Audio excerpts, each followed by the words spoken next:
नमस्ते दोस्तों, मैं डॉक्टर बीरल शाह, कंसल्टिंग होम्योपैथ। आज हम बात करने वाले एक मेडिकल इंस्ट्रूमेंट की, जिसे कहते हैं पल्स ऑक्सीमीटर। इस मशीन को आपने काफ़ी बार हॉस्पिटल्स में या किसी डॉक्टर के क्लिनिक में ज़रूर देखा होगा।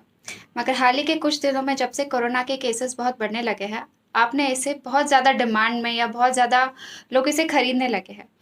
तो बेसिकली इस मशीन के 2 काम होते हैं। एक होता है कि हमारी पल्स को नापना, यानी कि 1 मिनट में हमारा दिल कितनी बार धड़कता है। और दूसरा होता है कि ऑक्सीजन लेवल, यानी कि हमारे ब्लड में कितना ऑक्सीजन है, उस चीज़ को डिटेक्ट करना।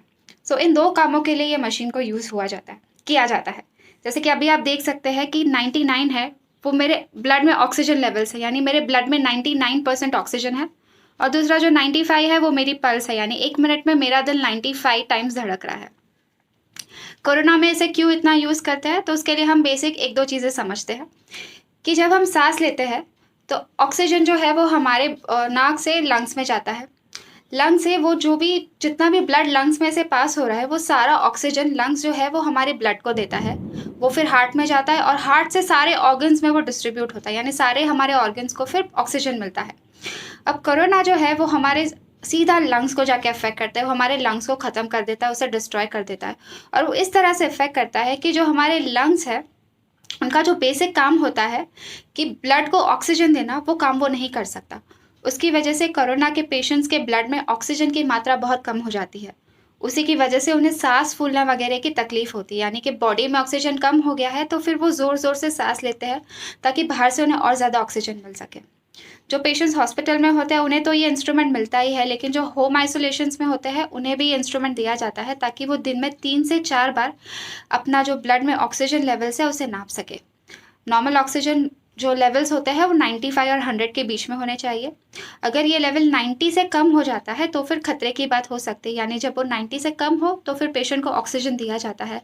उसके बावजूद अगर वो कंट्रोल ना हो और ऑक्सीजन गिरता रहे, तो फिर उन पेशेंट्स को हॉस्पिटलाइज करके और ज़्यादा मेडिसिन या और ज़्यादा इंटेंसिव ऑक्सीजन थेरेपी देनी पड़ती है।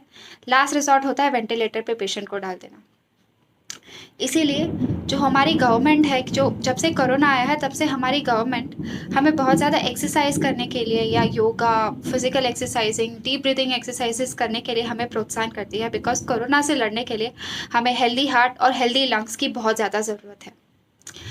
जब लॉकडाउन खुला, तो ऑफिसेज और शॉप्स खुलने से पहले ओपन गार्डन्स और स्पेसेस खोले गए, ताकि लोग सोशल डिस्टेंसिंग रख के एक्सरसाइज कर सके। वो खोला गया था गप्पे मारने के लिए नहीं, बल्कि एक्सरसाइज करने के लिए, ताकि हमें फ्रेश हवा, फ्रेश ऑक्सीजन हमारे हार्ट को और लंग्स को मिल सके और वो और ज़्यादा स्ट्रांग हो सके। इसीलिए अब भी आप दिन में प्लीज़ एटलीस्ट 30 मिनट्स तो डेली एक्सरसाइज कीजिए।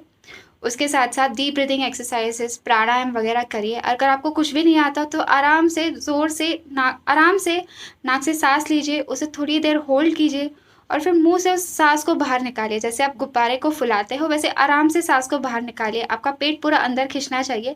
ऐसा करने से आपके लंग्स बहुत ज़्यादा स्ट्रॉन्ग होंगे। उसकी जो ब्रीदिंग कैपेसिटी है, वो काफ़ी हद तक बढ़ेगी और कोरोना जैसी बीमारी के सामने लड़ने के लिए आपको बहुत ज़्यादा स्ट्रेंथ मिलेगी।